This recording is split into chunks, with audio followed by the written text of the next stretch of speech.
Good afternoon or morning, folks. Mr. Bloom, this is chapter 1, our formal scale.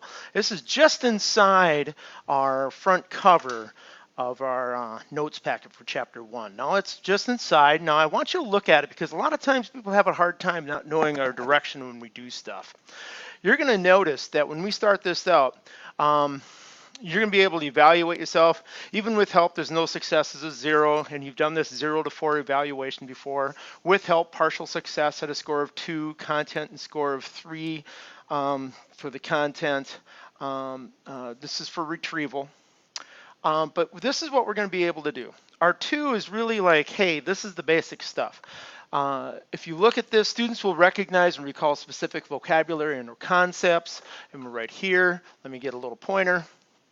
Okay, students will recognize or recall specific vocabulary and or concepts. This is including now compass, straight edge, constructions, conjectures, net, isometric drawings, orthographic drawings. We're going to take those out. We're not covering isometric or orthographic drawings this year. We're going to talk about point, line, plane, infinite collinear points, coplanar points, space, geometric figures, segments, ray, and opposite rays. These are in order of from section 1 all the way until section 6, all the way through the chapter. And we're also talking about these are the things you should be able to do as we go complete our notes. Now, keep in mind, read over these, and as you understand stuff, just check them off in the box. That'll help your prep, and you'll be, hey, Mr. Blum, I don't get these, and what are those? Or you can talk to Ms. Gosher or Mr. Monahan. Students will be able to construct perpendicular bisectors, construct angle bisectors, use tools of technology, create an isometric drawing, create orthographic drawings, identify opposite rays. Now, this creation of isometric and orthographic drawings, we're not going to do this here. Okay, now, finally, find the distance between 2 points. Okay, that's the distance formula. Okay, line and plane. Find missing angle measures using angle addition postulate, linear pair postulate, and angle bisector. And we should know these by name and what they mean. Find the coordinate of the midpoint of the line segment on a number line or in the coordinate plane. Use the distance formula. Distance formula, that was up here. And then find the perimeter and circumference of a geometric figure. Find the area of a geometric figure. So these are things that we've done before in areas, and we're just grouping them all together, but you have to make sure you know vocabulary. You just can't say, you know, that thing. All right, so keep coming back to this, and we're going to come back to this periodically and talk about different things. Probably this is the beginning of notes, so we'll come back at the end of notes, and we'll check off the things we know. Now, today's lesson, 1, 2, points, lines, and planes. Hey, points, lines, and planes, we're in that 2 area. Our objective is to understand basic terms and postulates of geometry. So geometry is a mathematical system built on accepted facts, basic terms, and definitions. Write those down. It's right there and top. And ooh, I went a little fast here. You guys got your objective. Please put that in your box. And keep in mind, that's our objective for today. So everything we're going to do today is going to revolve around that. So to understand basic terms and postulates of geometry. So we're just giving you building blocks today. Now, again, geometry is a mathematical system built on accepted facts, basic terms, and definitions. Okay, so we're going to have building blocks of what geometry is. Now, key concepts, the term description, and let's kind of focus on one area at a time here. We're going to talk about points. So a point indicates a location and has no size. How can we name it? A point is represented by a dot and is named by a capital letter, a single capital letter. Now this single letter is a capital. This is a big deal. Okay, capital letters are points. Lowercase letters can represent lines, but they generally represent variables. Okay, now our next term, when we're running through this, we're talking about a line. A line is represented by I'm going to get my little pointer in here. A line is represented by a straight path. Let's group this. Has a tendency to think on its own. A straight path that extends in 2 opposite directions without end and has no thickness. A line contains infinitely many points. Now, one thing I want to make sure that you know, I always get a kick out of people when they talk about lines because, oh, we're standing in this line so long. And you're right, because a line goes on forever. So you are standing it in a long time.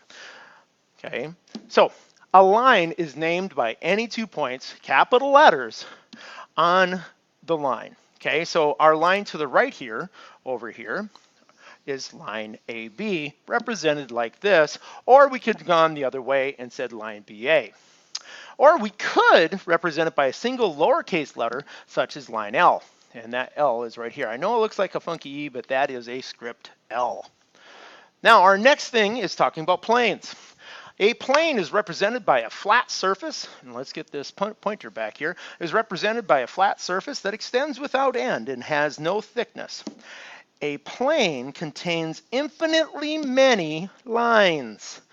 Okay, infinitely many lines can be contained in a plane. Now, a plane is named by using a capital letter such as P. So this could be plane P. Think of it as a name tag, just sitting there without a point, just all by itself. Or by at least 3 points. Now you have 3 or 4 points you can name a plane.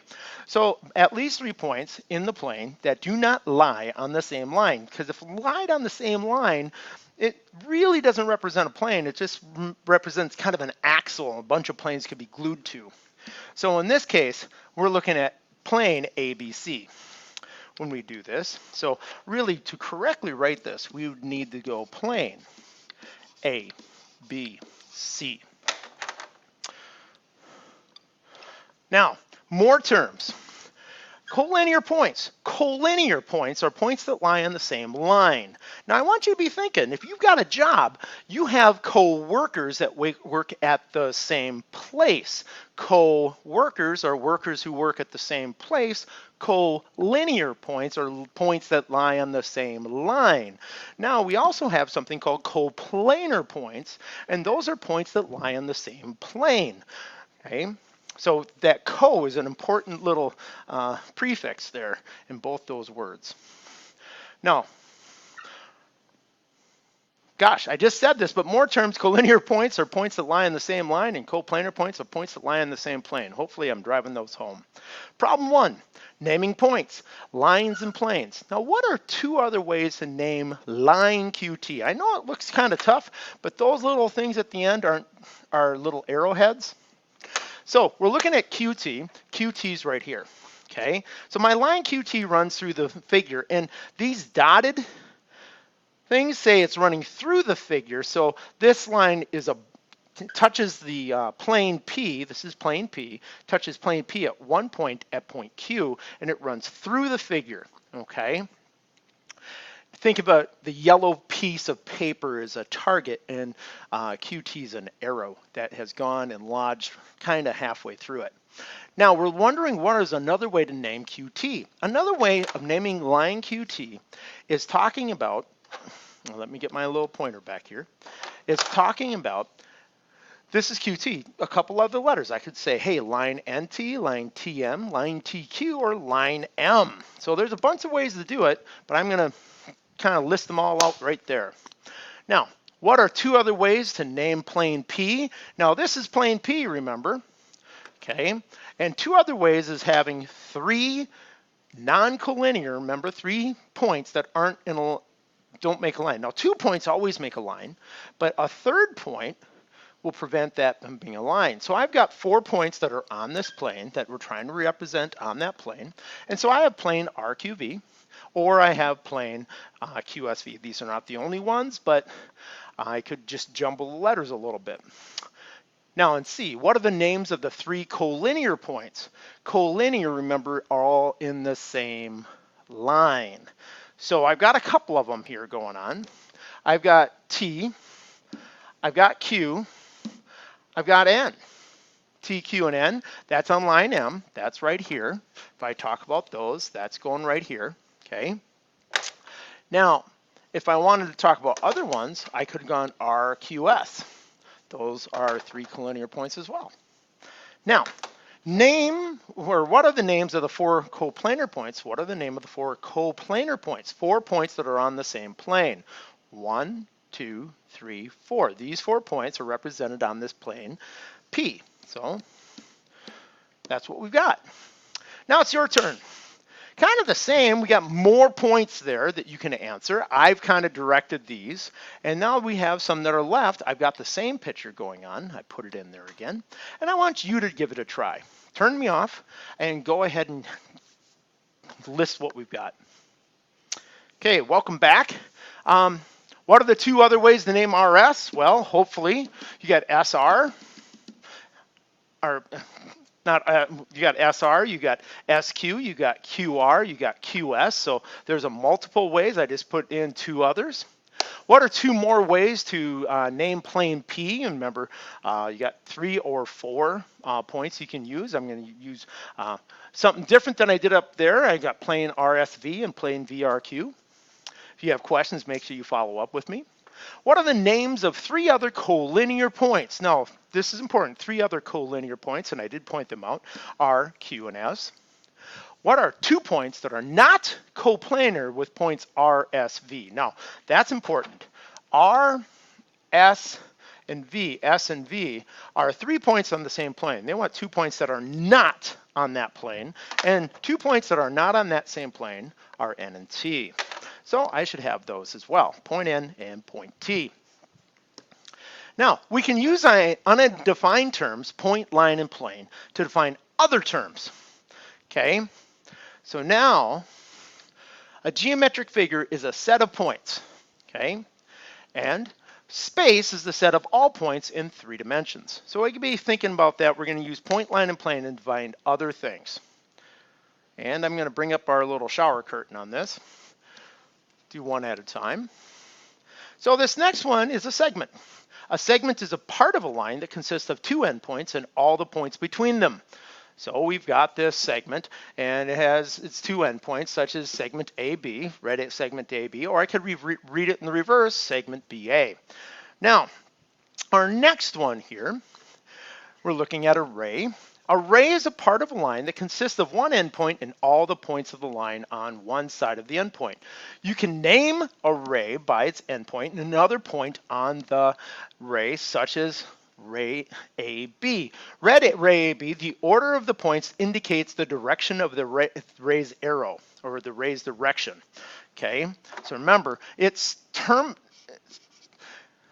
initial point is A, and it goes in B's direction. So it's AB, ray AB when I read it. And our last one here is about lines. Lines are opposite rays, or I should say we're working with opposite rays that make a line. Opposite rays are 2 rays that share the same endpoint and they form a line. You can name opposite rays by their shared endpoint. In this particular case, their shared endpoint is C. Okay, there's nothing else in common. And any other point on each ray, such as CA and CB, that like we have here. Let's go visit. Right now, I'm on screen 8, but let's go back and visit screen 3 here. You guys go back to that back of your front sheet, and let's look at the things that we've discussed. Okay, now as far as these are concerned, we've talked about point, we've talked about line, plane, collinear points, segment, array, opposite rays, and what else do we have here? We don't have those other things yet, but we will. But notice the terms I'm able to mark off, okay? And I should be able to have in my head a picture of those if I can mark them off. Now let's go back to our screen. And the next time we have a break for this, you'll come back and you will do that on your own. So let's go to screen 9 for me, but this is problem 2 for you. Let's go back to screen 9 for me, but problem 2 for you. What are the name of the segments in the figure at the right? Now, there's multiple segments.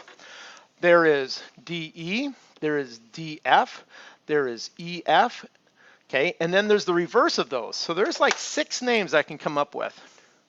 Okay, DE, DF, EF, and the reverses of each one. So I said EF, FE, I said DF, FD, I said DE, and ED. Okay, now those are segments. They terminate at both endpoints. What are the names of the rays in the figure? My rays in the figure are ray DF, ray EF, ray DE, but also their reverses. I could also go, well, you know, I've got ray FD, I got ray FE, and I've got ray ED. And those are the 6 I've got there. Now this next one's going to be kind of tough, and I'm going to let you think about it. We got to think about opposite rays. Which of the rays in part B are opposite rays? Okay, opposite rays have 1 point in common, and they go opposite directions. Hopefully you're seeing that it's E, so EF and ED are the 2 opposite rays there in our picture.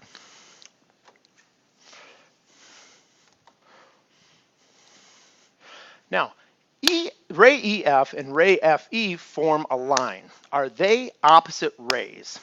Okay, you got to think about that. Are they opposite rays? So let's investigate.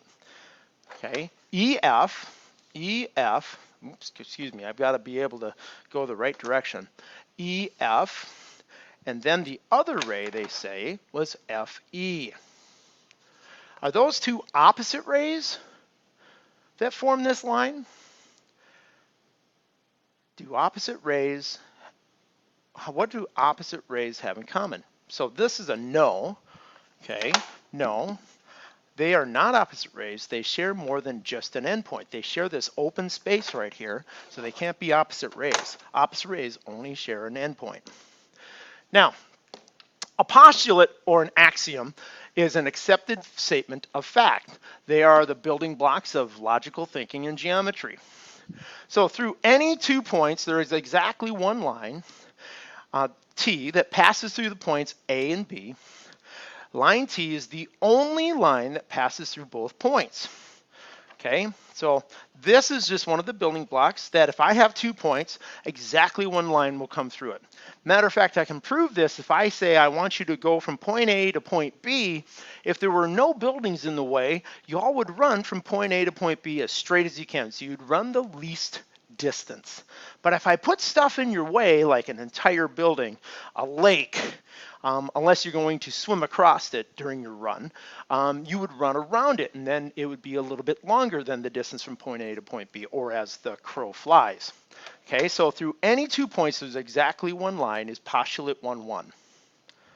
Okay, postulate 1-2 is the next thing we're going to be looking at. Intersection of the set of points the figures have in common. Okay, in algebra, the most basic way to find the intersection of 2 lines, y equal negative 2x plus 8 and y equal 3x minus 7. By the way, negative 2x plus 8 and 3x minus 7, this is 3x minus 7. And that is the blue, negative 2x plus 8 on my graph. Okay, so if I want to know their intersection, the point where they come together, it's right here at 3,2. Okay, 3,2 is a solution for both of those lines because that's where they both exist. Okay, so we graph them by graphing to find their solution. So postulate 1-2 tells us if 2 distinct lines intersect, and these are 2 distinct lines, distinct meaning different, then they intersect exactly 1 point. Line AE and line DB intersect here. Line AE and line DB intersect here exactly at point C. So postulate 1-2 says two points will intersect exactly 1 point for the type of geometry we're working with. Now postulate 1-3, if 2 distinct planes intersect, then they intersect in exactly 1 line. Plane RST and plane WST intersect in line ST. Now keep in mind, they've got 2 planes. This is the first plane. Okay, this is our second plane. And remember, we show that they go through them with dotted lines on that side. And this is our line of intersection where those 2 planes would hinge. There are definitely 2 points that the planes have in common, in this case S and T. The first 2 parts of the point line plane postulate tells us that the intersection of the 2 planes will be a line. So the intersection of 2 planes is a line. Examples here in my classroom are the sidewalls, or the wall and the ceiling and the crack where they meet, or where the wall and the floor meet. I've got my lines where they come together.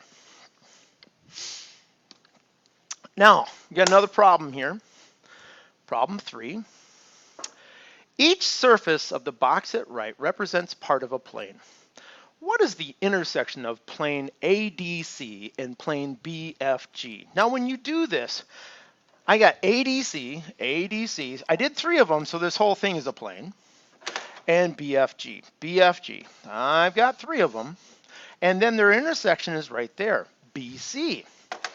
So I've got the planes intersect at line BC. Now, when we do this box stuff, we are representing this idea of planes coming together, and planes go on forever in the 2 directions that they make. So you got to keep in all their directions. You got to keep in mind the box is allowed to visualize how they meet, and then they just keep going on forever. What are the names of 2 planes that intersect at line BF? Okay, find line BF. So I've got line BF, and name the 2 planes that are there. You pick 3 out of the 4 points there. And it would be plane ABF and plane CBF. Now, if you use different 3 letters that are still on this plane, I'm still fine, but when you do the planes, we go ABF or BFE or EAB, okay, when we're doing them, okay? Now, we're also looking at any combination of 3 points on that plane, okay, just to make sure they're there. So that's how we name those. Now, why do you only need to find 2 common points to name the intersection of 2 distinct planes? Because 2 planes will come together and make a what? 2 planes come together and make a hippopotamus? 2 planes come together and make a line. And a line is defined by just 2 points. So postulate 1.3 says 2 distinct planes intersect exactly 1 line. So you only need 2 points to name the line of intersection by postulate 1.1.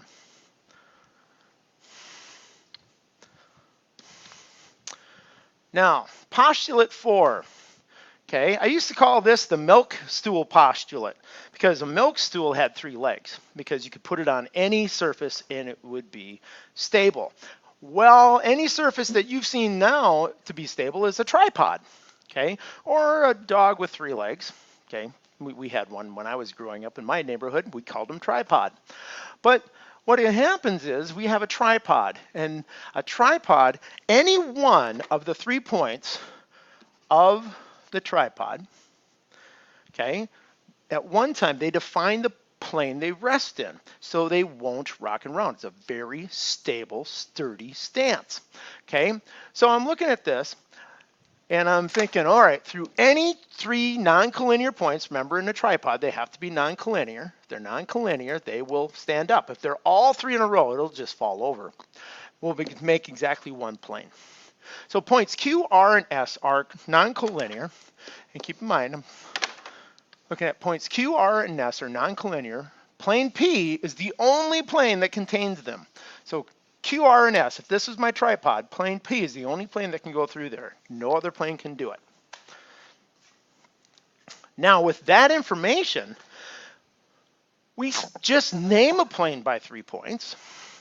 So in problem 4, using the point line plane postulate, part 4, what plane contains points N, P, and Q? Shade the plane. And I've got people going, N, P, and Q. Bloom, are you serious? Well, you start at N, you got P, you got Q, and you go, well, okay, these are there, and I can shade that like that. So really, I've got myself plane NRK or NPQ, okay? But I've got plane NRK in there, and I could have said plane NPQ. They're the same. I just want to make sure you know that when we're talking about that. So now, with that idea in mind, what plane contains JMQ? Just play dot to dot with J, M, and Q.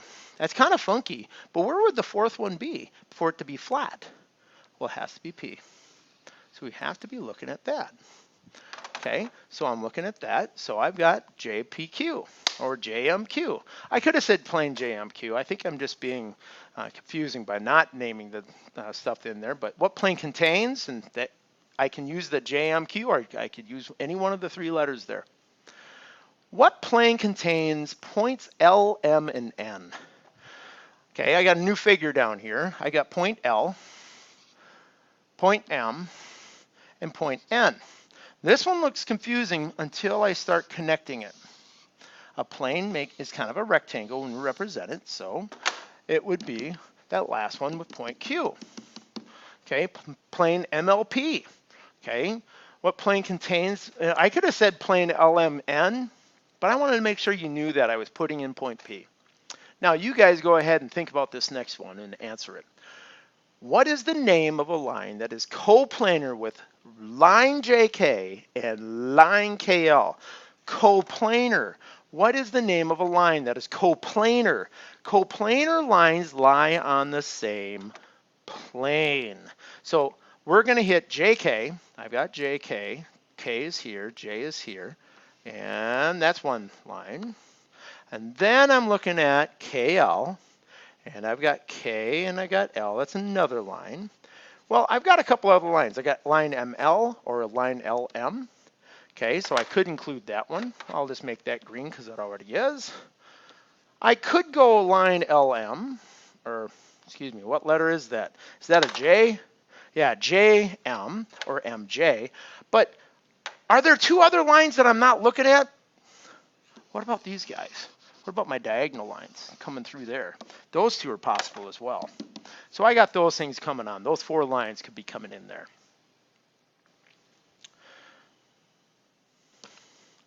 Summary for today. Use the lesson objectives in your notes to reflect on what we learned today. And think about our objective to understand basic terms and postulates of geometry. So what I want you to do is go back to our checklist and check off the other terms that we went through and you understood. That's what we're doing. We'll reflect and then think about those other things that we're yet to know for tomorrow. Now, today's assignment is the worksheet 1-2. And I hope this is going well. If you got any questions, make sure you talk to Mr. Bloom, Mr. Minahan, or Miss Gosha. Every one of us are here for your success. I hope you have a great day.